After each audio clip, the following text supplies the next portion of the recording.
এই সুন্দর সুন্দর পিঠাগুলো আমি কিভাবে আজকে নিজের হাতে বানাইছি তোমাদেরকে আমি শেয়ার করব। চলো। হ্যালো গাইস, আসসালামু আলাইকুম। কেমন আছো? আমি অনেক ভালো আছি, তবে একটু ভালো না, মোটামুটি। দেখো যে আমি এখানে অনেক সন্ধ্যা থেকে একা হাতে অনেক পিঠা বানাচ্ছি নিজ হাতে। এই পিঠাগুলোর ভিতরে আমি ডিম, মসুর ডাল দুটা মিক্সড করছি, আর স্বাদ মতো লবণ, হালকা একটু হলুদ, এগুলা দিয়ে আমি অনেকভাবে এটাকে সিদ্ধ করে এগুলাকে অনেকভাবে পেস্ট করে নিয়েছি।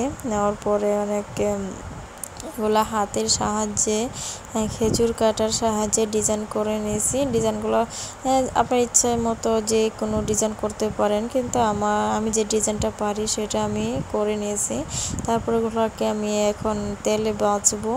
তেল চুলা বসিয়ে এখন কড়াইতে আস্তে আস্তে ভাজবো। এই যে মাছ ভাজতেছি, আসলে খুব মনে হচ্ছে যে অরিজিনাল মাছ, এটা পিঠা।